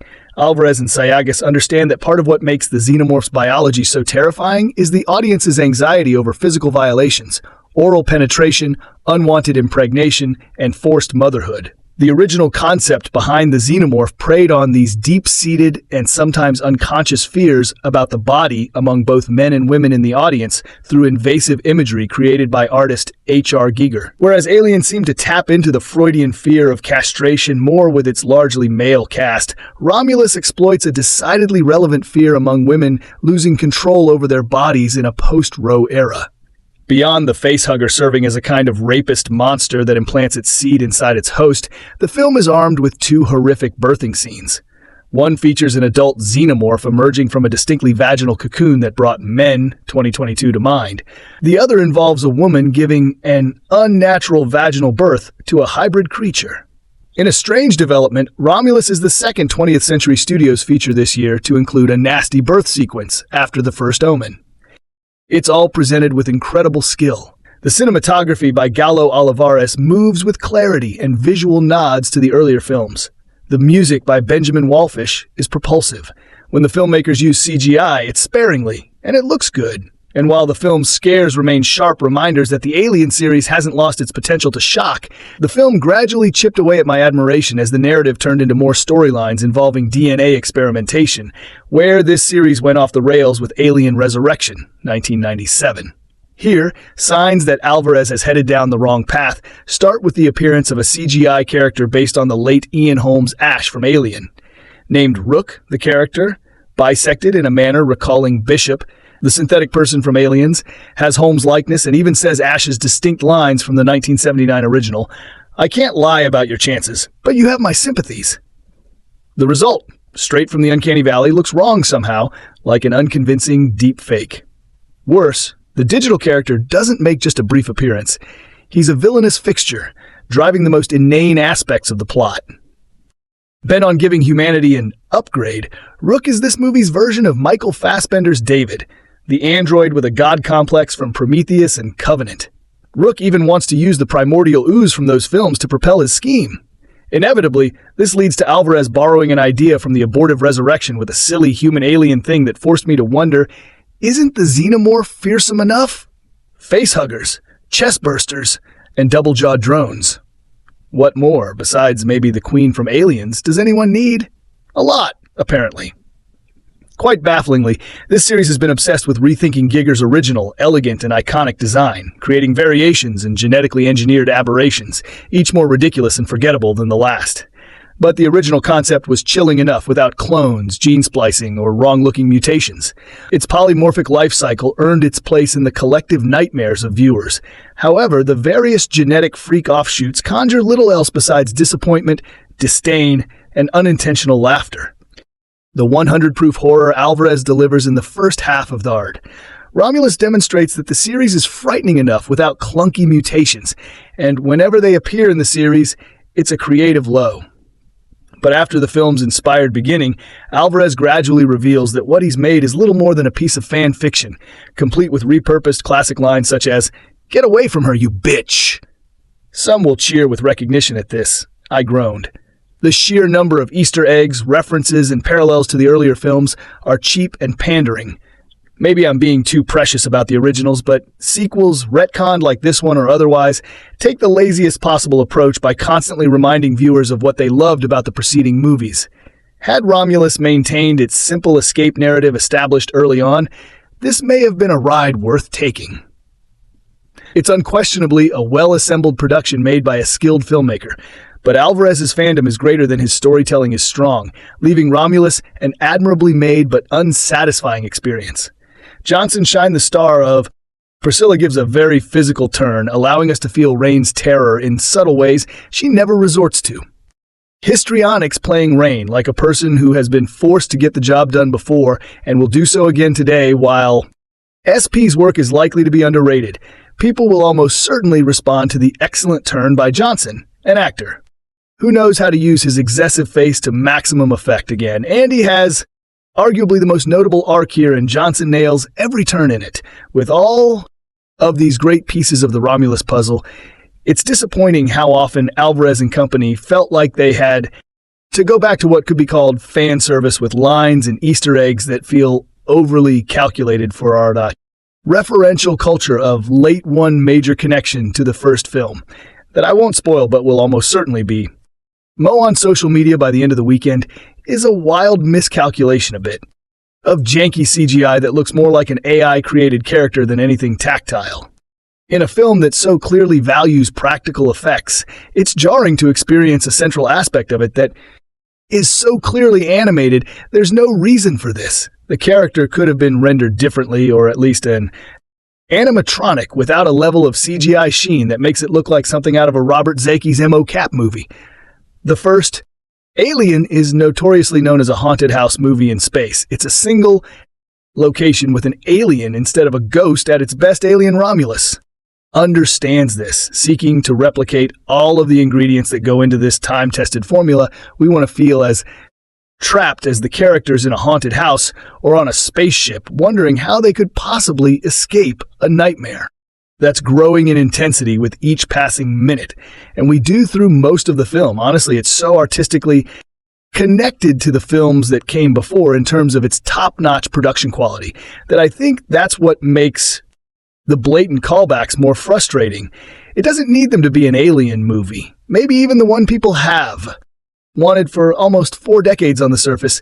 The Alien franchise could be interpreted as an assortment of disparate styles and genres. However, this has always been the series' greatest strength. Each film has felt like a unique Urist vision without regard for franchise management. Even the flawed but occasionally impressive Ridley Scott-helmed prequels seem to be in conversation with the ideas that have fueled science fiction films such as 2001 and Blade Runner with this in mind. It comes as something of a surprise that Alien Romulus flies in the face of this central virtue of the series. It's the most self-conscious Alien film, but also one of its most thrilling, playing like a breathless horror roller coaster that doesn't let up in its intensity set between the events of Alien and Aliens. Romulus is about a surrogate sibling pairing Cailee Spaeny and android Andy, David Jonsson, who agree to help out on a mission to an abandoned spacecraft. Within it, they hope to find more fuel so that they can put themselves into cryosleep to escape to the nearest planet, which is years away during many instances of Alien Run. Romulus, I was reminded of the following quote from Gan, CSL, about David Lynch's direction for Blue Velvet, affirming that he is playing the audience like a piano to his credit. Director Fede Álvarez played me like a piano throughout the film's 2-hour runtime. This is courtesy of some solid and tense set pieces. There's a particularly taut sequence involving 3 characters who quietly make their way through a room of face huggers. Through minimal lighting and sound, I was enraptured and waiting with bated breath to see how the sequence would play out in this way. Álvarez draws upon the exact and patient filmmaking that defined his thriller Don't Breathe, which made the audience acutely aware of every minuscule sound and utterance. Likewise, Álvarez does the same in Romulus by playfully delivering common sound effects of the franchise as though they're jump scares, but the film-making moments that stuck with me were the subtle and simple ones. Whether it's firmly held insert shots of 2 characters holding hands or a medium shot depicting a wordless face-to-face bonding moment in the 3rd act, these intimate scenes are enhanced by Benjamin Wallfish's majestic score, which captures an ethereal beauty in its use of strings that paint a picture of longing. Cailee Spaeny delivers a compelling central performance that walks a tight wire act between being tough and empathetic. But David Jonsson stole the show for me as Andy in a franchise that's been preoccupied with its android characters. Jonsson brings a touching sense of fragility and warmth to Andy, which juxtaposes with his cold and calculated demeanor in the film's second half. Despite these commendable aspects, Romulus does fall in considerable ways. It's the sole film in the series that's acutely aware that it's an Alien film. Consequently, many lines and situations from previous films are quoted verbatim. It also feels the need to indulge in franchise management by appealing to the mythology laid down by Ridley Scott's prequels. So there's this distracting tug of war between 2 aspects of the franchise that did not require reconciliation. But beyond this franchise homaging, I don't feel the film adds much to the series. The original was transgressive in its psychosexual imagery and subversion of birth by depicting a perverse form of it in a male in Romulus. The variation on this depicts a similar thing, except it plays in front of a woman who is going to give birth. There's a twisted irony in this, but it's not very potent or subtextually engaging, in fact, with instances like this. The film is playing catch-up with recent body horror pictures, such as The First Omen and Immaculate, that played on the idea of perverse births and women's bodily autonomy with much more meaning and inferred power. For better or worse, Alien Romulus is in conversation with the franchise in its direction and some aspects of its screenplay. It takes the pacing, casual dialogue, and direction that made the 1979 film so indelible. However, it's marred by a persistent sense of reverence for its past, even a go-for-broke 3rd act, and some stunning Cinematography via unique uses of lighting can't hope to contain the film's fundamental issue. It's the alien. Film with the least to say other information about this film. There's now a contradiction built into the very idea of a new Alien sequel. Alien Romulus is the 7th entry in the franchise. And each time we line up for another one of them, even when it's as encrusted with mythology as Prometheus, the hope is that we'll get to experience a taste of the shock and all that Alien achieved 45 years ago. Aliens, in 1986, conjured enough of that sensation to register as a classic, and though Alien 3992 is reviled by everyone in the known universe, including its director David Fincher, I've always found in its maternal bad dream as art film, way that it exerts a slow burn queasy power. But starting with Alien Resurrection, it's never a good sign when a film's title sounds like a pitch to stockholders. The series has been running less on honest dread than on fumes of space, beast nostalgia, the face hugger.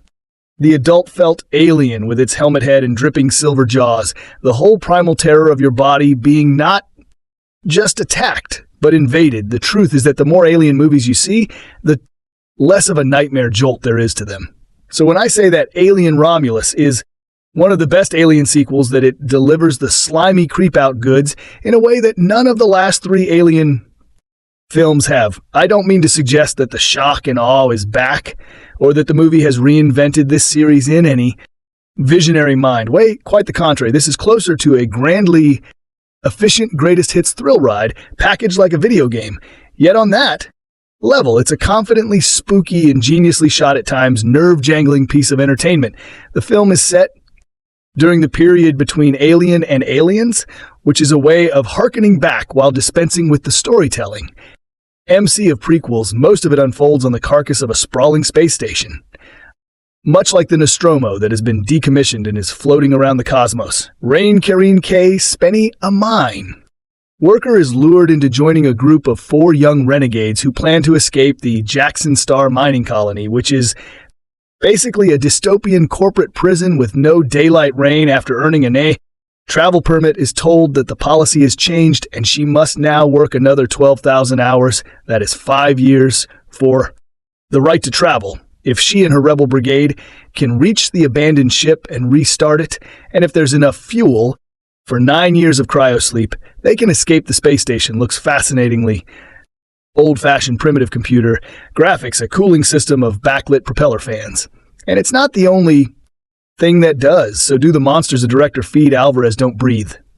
The Evil Dead remake is a visually brash, dramatically pedestrian showman who stages the alien encounters with a welter of practical effects, which in this retro era tends to get some viewers as excited as a Gen X hipster sing over his vinyl collection early on. Several of the characters explore a passage deck flooded with water where they encounter things thrashing around them. It's an army of face-huggers who are now almost like old friends at the screening I attended. Rubbery models of them were passed out as PR items, sort of like Leatherface masks. They don't seem as powerful as they once did. I don't remember characters in Alien being able to just shake them off, but there is plenty of bony tentacled imagery, and one hugger fastens itself to a crew member, the close-cropped Navarro alien Wu, who soon disorg a ring fetus with jaws. There are other elements there to remind us of Alien, a hole burned through layers of the ship, as well as a mangled droid named Rook, played by a digitally reconstituted version of the late Ian Holm. Even though his character in Alien was named Ash, he looks a bit more spelt than you remember, as if he went on the AI diet. But seriously, if this is what the future of AI recreation looks like, it's more off-putting than auspicious.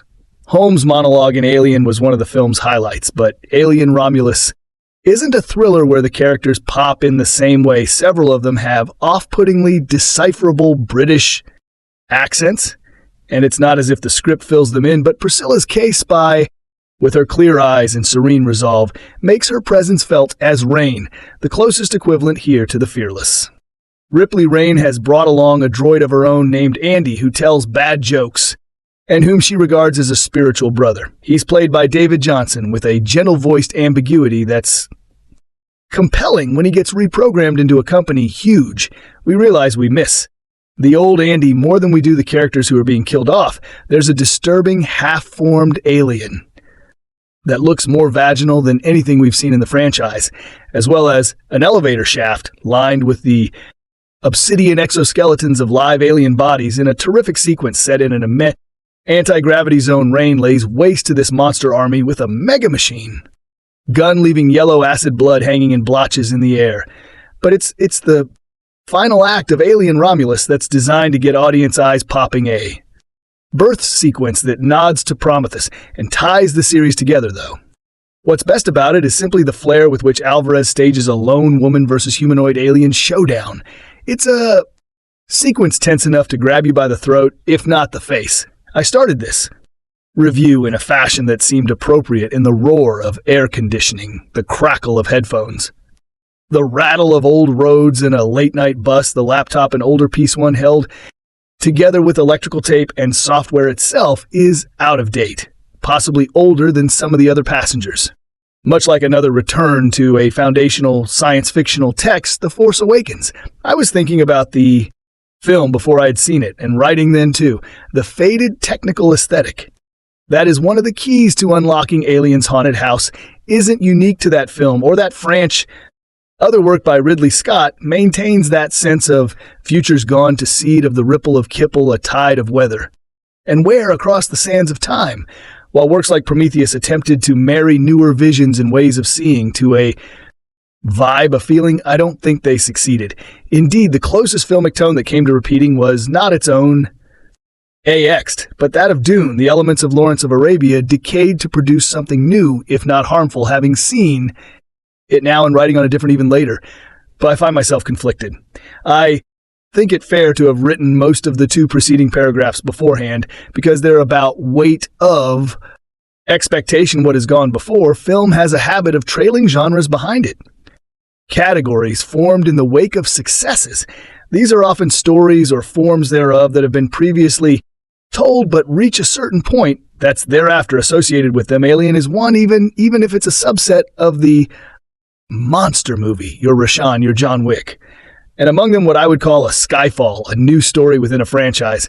That is a love letter to the highlights, a sampling of previous bits and bobs and beats. That's something new from what has gone before. Correspondingly, there's a specter where, rather than take old ingredients and make them fresh, leftovers are thrown together and reheated. Alien Romulus feels far more of the latter. When constructing a collage, there's a responsibility to be curatorial. That Romulus appears so willing to recreate even from the smallest parts would be sad enough if there weren't already a warning within the franchise. The fourth of what marketing still insists is called a quadrilogy, when tetralogy had amongst its teratology a hybrid that is still regarded as a low point. That $5 word for duck. Monster Science is about $4 more clever than the film, which seems less intent on subtle reminders than plundering remainders. That its central plot is an attempt at salvage is perhaps an irony that it goes not unexpectedly doubly so to think of other franchises with unkempt spaceships. Romulus is more of Solo than Rogue One. Though, in its attempt to tell a story between other films, it does borrow one key element among the things returned to life: a new science officer, Rook nominative kin to Lance Hendrickson's Bishop, and twin to Alien's Ash, literally, if not technically so. A performance by potentially familiar face Daniel Betts, reskinned with archive footage, much as Princess Leia was rejuvenated on that tan of Roman IV before it feels off. There's the uncanny valley later thanks to the estate shore. But the fact that this has been done before changes the nature of the damage. It's far from the only thing that makes me uneasy about Romulus. There's been pre-release discussion of practical effects. There are undoubtedly some. But to suggest that there's no computer graphics is a disservice to the 9 or more digital firms in the credits. There are scenes that may have involved reference models that exist in reality, but there's no way on or above some of the scenes where things crash into other things, while other things are still crashing into them in the background, were achieved in camera. I say that as someone who adores Fury Road, which is similarly described as CG-free. If nothing else, there's plenty of ropes and wires removed as outside Apollo 13. I don't think anyone has the budget or bravery to use actual microgravity. It might be called free fall, but it's far from cheap above and Beyond the pure pixel, wranglers are institutions like Weta or the Tippet as in Phil of Mad God Animation Studios who will use machines for various purposes. There's plenty of actual machines, including the distinctive Sherp, all-terrain vehicle. I assume someone in the Space Station Procurement Bureau of Anat. Way and Yutani had a key performance indicator or kickback preference for integrating multiple transport systems into the eponymous station, or rather both halves of it, as the suspiciously abandoned Romulus station is attached to an identically neglected Remus station. The notion of two-facedness is perhaps more appropriate than seeking succor from wolves, as the twins of the Seven Hills did all right for themselves as did one assumes whoever signed off on a station that contains a conveyor belt, mechanical lifts, escalators that appear to have been lifted straight out a tube station, a cable car, some more of those Sherps, a couple of different airlocks, and just enough different kinds of corridors that it's only when they're jarringly differently lit between shots that you realize how few of them there are. Director Fede Álvarez coites with frequent collaborator Rodo Sayagues. They've perhaps best known for remake reboot Evil Dead, and this too has some first-person monster moments. There are a couple of very gangly gentlemen portraying the xenomorphs or other relatives, but what's most stretched here is not disbelief but the material. There's a moment that's lifted from a deleted scene from Aliens that was restored to a special edition. It's a shot that counts cyclically. I noticed it thought about the previous version Saw, it resolve in a similar fashion, and continued to wait. I shan't list the moments lifted from the other films within the franchise, but there are some from all of them. Yes, even that one. Some of them are presented in a somewhat clever way, but some are forced unearned payoff for setup that isn't here. There's loads of incident, but so much of it is lifted from other parts of the series that what little is original doesn't feel. That new one sequence reminded me of Star Trek Roman 6. The undiscovered country, though the Pepto-Bismol was replaced with pea soup. That constant cycle of repeated events means that there isn't time to digest much, just to jump in familiar ways a section. With new directives has shades of RoboCop, though the presence of synthetics does give some room for thought, as in Blade Runner 2049, corporate interests are made corporeal. With drastic effects, those electric sheep make one wonder if Jones in the first was real and what it would mean. That Ripley went back for him here. We have a canary on its way to a coal mine, and I'm not sure what allusions are being made. There's precedent to believe we'll eventually get a documentary and a director's commentary to fix it all, though again and again, Ridley Scott's work has warnings within and of the text about revisiting past creations. There are also references within Benjamin Wallfish's score to previous ones, including themes written by Chris Goldsmith and James Harrer. There's also a good chunk of Wagner's Reinhold, specifically the of the Gods into Valhalla. One wonders if there had been a hope to use Norse Smith to source the station's name. Freyr and Freya give you wealth, harvest fertility, and war, but perhaps also invite brand confusion with other Disney properties. The plundering is somewhat constrained as well by an absence of predators. However brave those involved might feel about rehabilitating elements of the franchise, it's got sense enough to avoid losing battles. The 20th century. Studio title is interrupted and refocused, not pixels, but phosphor dots a cathode ray across the bows. The fawn over the fact. Opening credits replicates the vague blur of back projection and Lorette, the artifacts of an era reconstructed by modern means. That fuzziness makes crispness in other places all the more noticeable, like fresh acid-free paper spliced into HED vellum. Vellum is made of animal skin. There are other nods in production designed to Blade Runner. I caught a particular purge screen with its air of BBC Micros and Teletext run. Cobb's Semitic Standard gets a run out too, and the Wayland Utani logo with that spelling appears everywhere. There are smokers on screen. Events are pretending to be the past, so that's natural. But the cast looks so young that even this feels off. Cailee Spaeny and David Jonsson are highlights in a relatively small group, though almost everyone gets a chance to do some running and jumping and falling down with degrees of terror to taste. There are some bits that I found both noteworthy and good. There's a new stage in the traditional xenomorph life cycle depicted, and I think in his memory, Gear would be pleased at the fresh obscenities it conjures. There are other elements around bodily autonomy and pregnancy that I think would be distressing in ways the film does not intend. There's some other stuff that I think should see Neil Blomkamp asking for royalties. If not royal jelly, it does a reasonable job of setting up its components, though a moment with a fire extinguisher reminded me variously of James Cameron's Avatar, The Way of Water, in terms of its convenience. In the opening sequence we're shown a relief carving of a xenomorph. Such a thing could be used as a mold, but the film is so intent on replication that it doesn't break it or free the expanded universe. Suggests that the perfect organism takes what it needs from its host to create something efficient. Sleek alien Romulus is neither. Think of a moment from the franchise, and you will find its echo here, so full of borrowings is Alien.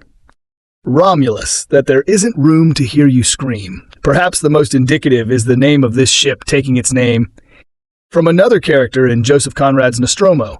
Father Corbelan gives his name to the short-range cargo hauler. We'll gloss over the priestly and paternal aspect and focus on the latter part.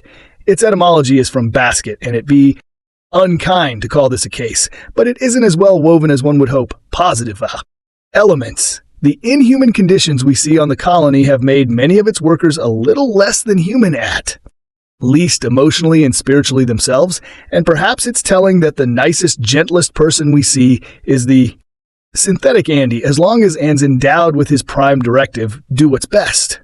For Rain, he's sweet and sacrificial. He peppers Rain with a steady stream of dad jokes, hoping to make her smile. He treats her with gentle sensitivity. And when he learns that the success of Rain's escape from the colony will require that he be left behind, Anne's willing to make that sacrifice, even though it's obviously a painful decision. Rain responds in kind. She treats Andy far kindlier than most of her peers, who largely ignore or abuse him. She protects him when she can, and when things really go downhill, Rain and Andy risk their lives. Synthetic, though one of those lives may be for each other spiritual.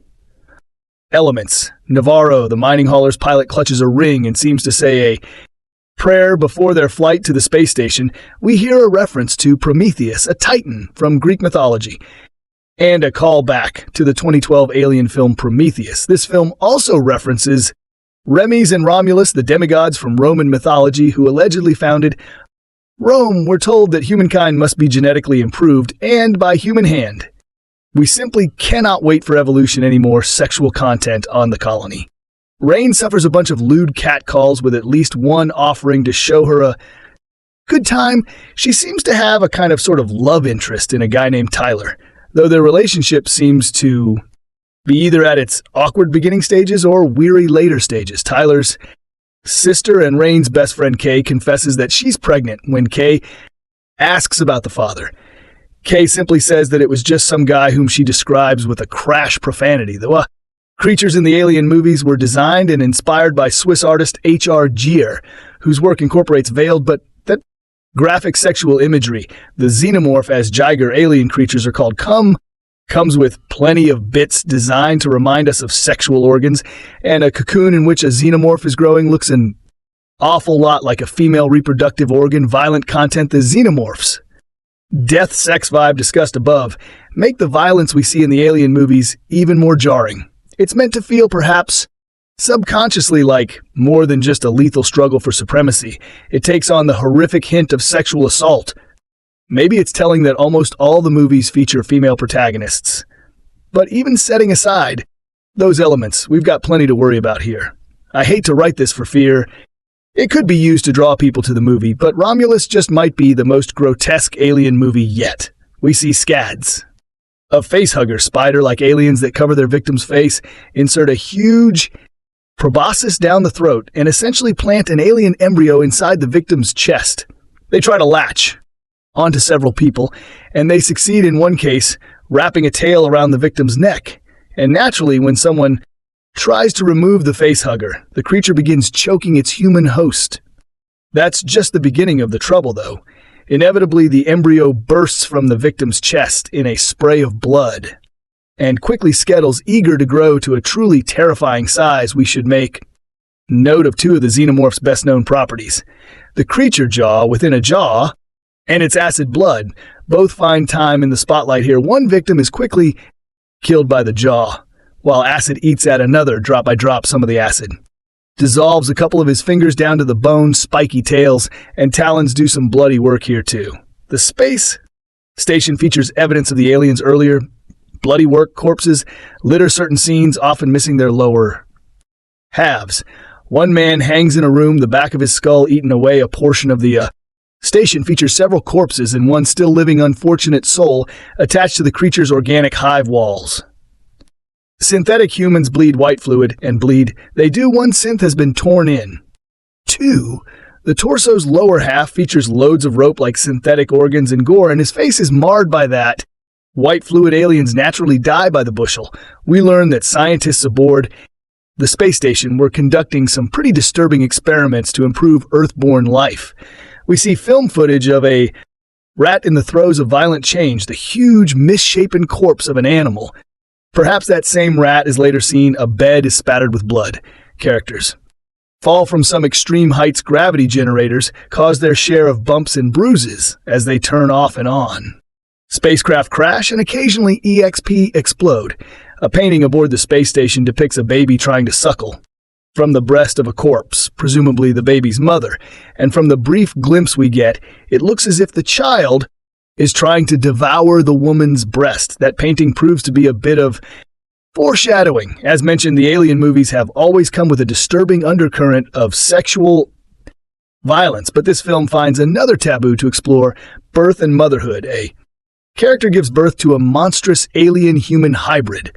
The creature makes its appearance in a spray of blood and a shower of screams. The mother survives, but moments later her child, now fully grown, seeks nourishment without giving too much away. The resulting interaction, much of which is only suggested not seen, feels like a horrifying mashup of nursing and cannibalism, and it leads to the mother's death. Crude or profane language, nearly 40 forward and about tens words. We also hear a BCHB and several obscene words referencing various anatomical parts. Gods and Jesus names are each abused twice. Drug and dead alcohol content. A couple of characters smoke, whether it's tobacco or marijuana or some other substance can't be definitively nailed down. Other negative elements: a woman vomits. One of the characters relentlessly bullies, and if it wasn't obvious already, Weyne-Yutani is a truly horrific place to work.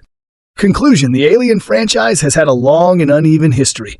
The original film was an unabashed horror flick in space. No one can hear you scream ran the light movie's tagline.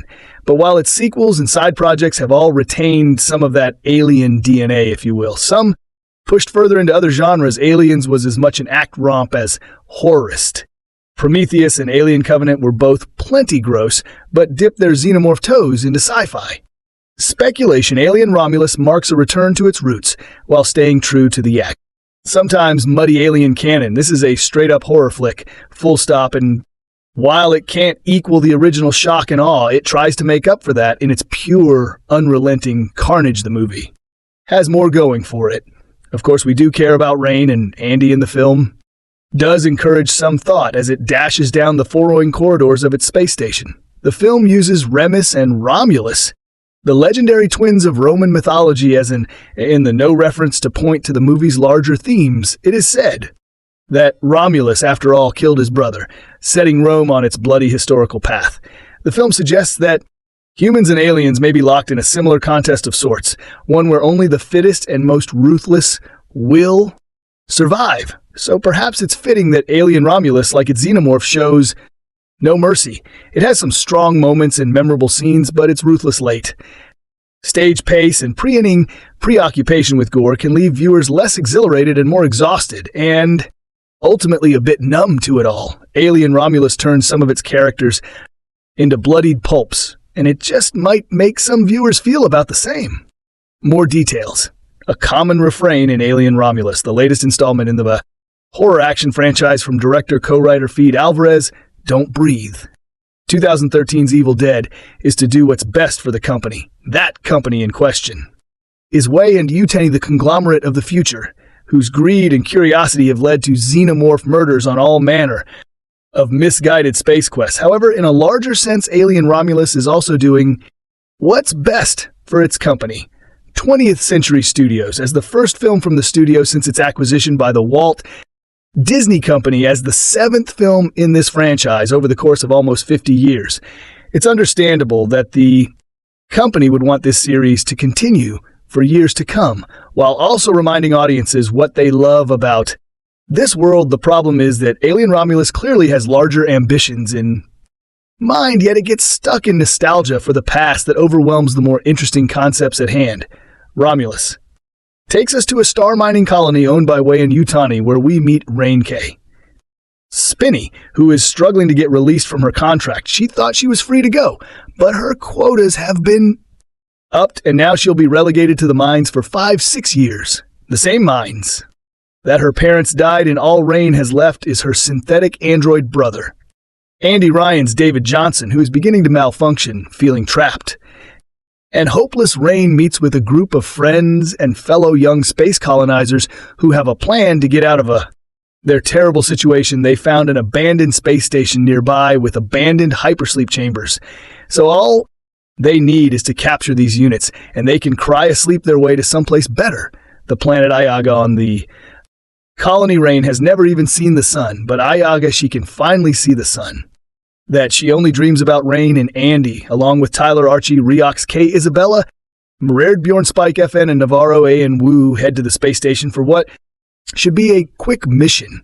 What they don't realize is that this abandoned ship, known as the Romulus, was the Weyland-Yutani ship that captured the xenomorph. Between the events of Alien and Aliens, naturally things did not go so well for that ship's crew, and now it's teeming with murderous alien life. Rain, Andy, and the rest of the crew must try to survive this death ship that could offer their way to freedom, while also having to deal with interference from the Weyland-Yutani Corporation as well.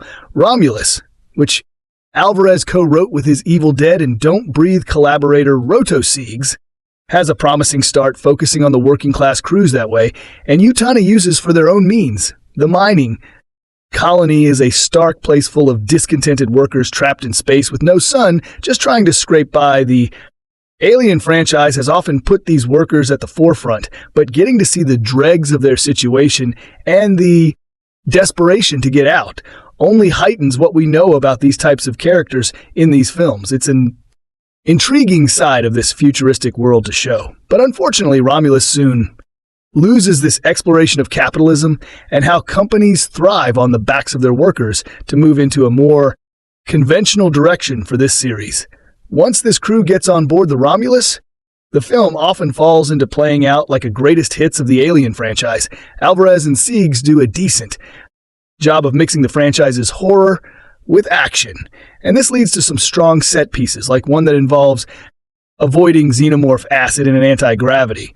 But as the film dives deeper into the explanation of what's going on and what the larger goals are for those in power, Romulus sometimes becomes a rich read into this series. History.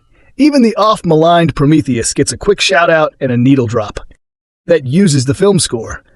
While it's great to see that Álvarez and Sayagues have a deep love of this world and can throw in references to each of these installments, they don't quite add up to much more than Easter eggs for their audience without spoiling where Romulus goes. One of the more egregious uses of nostalgia here comes in a very direct throwback to the original film.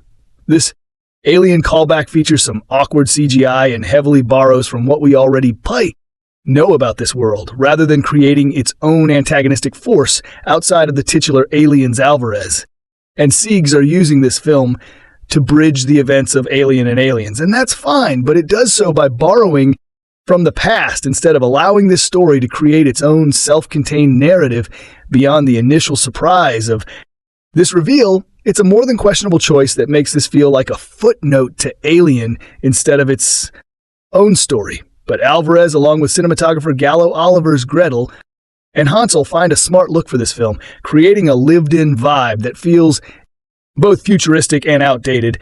There's a strange comfort for the viewer as they step onto these ships that look oddly familiar to fans of this series. Except for the aforementioned throwback reference, Romulus finds a nice mixture of CGI and practical effects that fits in with the rest of the series.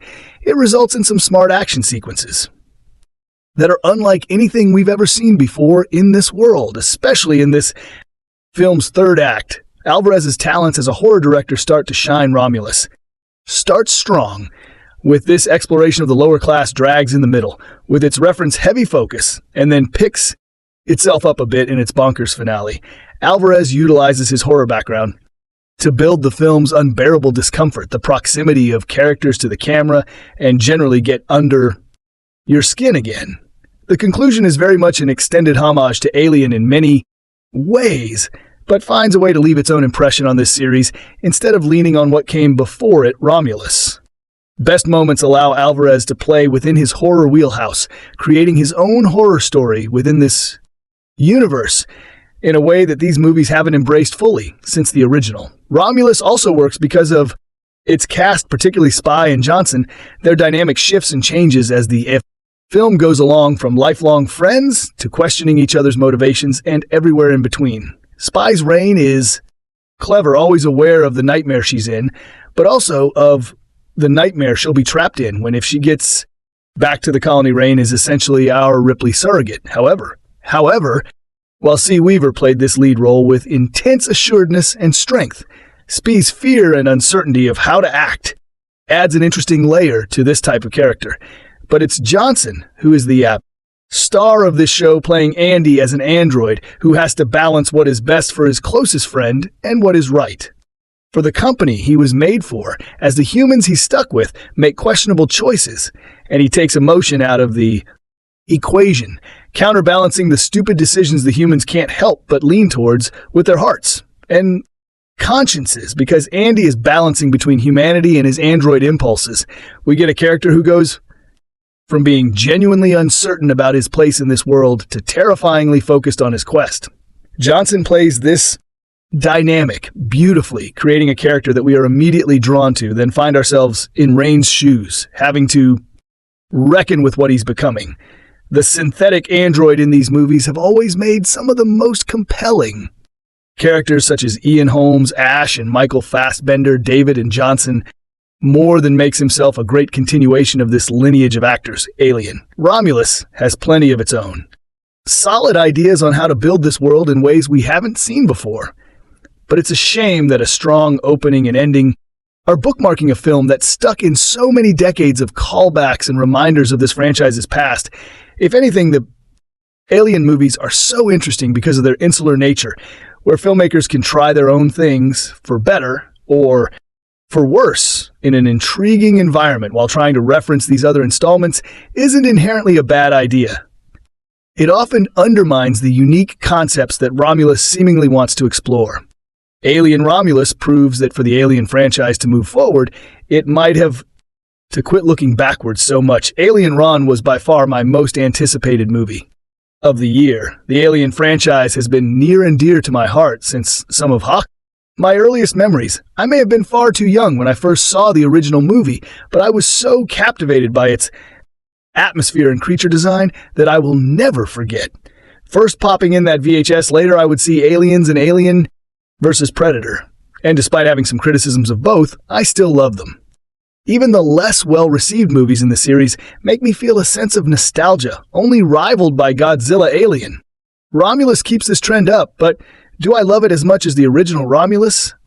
Has a very good start. It establishes our crew of characters incredibly well and makes the audience care about them. Something to note is that this film is far closer to Alien than to Aliens. The film gives great emphasis to the motivations of these characters and really gives them a drive. These are very active protagonists, which keeps the film moving at a very fluid pace. I'd argue this has some of the best pacing in a horror film I've seen. The movie is slow enough to build up a relationship with these characters, and it keeps the horror going once it starts. The horror is astounding in this film. The sense of dread when a character is close to death is spellbinding. I found my heart racing through many scenes, and the absolutely stellar practical effects just elevated the fear tenfold. The editing is tight in scenes of terror, and the camera angles don't ever show too much. The xenomorph remains an enigmatic beast of terror, like in the original. This isn't a bug like in Aliens. Instead, the creature is characterized as a force beyond our understanding, a perfect organism on the note of the xenomorph being an incredible effect. This movie has more than just great practical suits and animatronics. The CGI is absolutely mesmerizing. Outer space is beautiful, and seeing it from inside a space station makes the setting feel real. The sets are also absolutely wonderful. The interiors of the ships are claustrophobic and dark, perfect places for a xenomorph to hide. The opening that takes place on the mining colony, despite being very short, is full of life. Everything in this film feels so authentic, and the cinematography really adds to the depth and realism. The sound design is also phenomenal, adding a strong sense of dread to every scene and showcasing the terrifying silence of space there are. However, some negatives though. Not many. The film, for the most part, plays itself pretty safe, staying very true to the original film. It does go a little nuts during the final act of the film, but that isn't indicative of the movie as a whole, along with playing itself too safe. For the most part, it is also full of references and nods to some earlier movies. There are quotes said for no real purpose, but for the audience to react with a sense of familiarity. The Easter eggs are fun, but I think in a few places, they are a bit too much alien. Romulus succeeds in almost every category for the most part. It's a fun ride in a spectacularly grounded world that feels authentic. The music cues from older movies cast a fun sense of nostalgia, and the xenomorph effects are spellbinding. This compares wonderfully to the original Alien film, my favorite film of all time, and it's probably my second favorite in the entire franchise if you like horror. But especially if you like Alien, I cannot recommend seeing this film enough.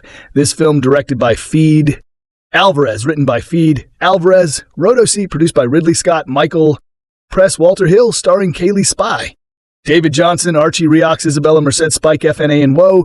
Cinematography, Álvarez, edited by Jake Roberts, music by Benjamin Wallfish.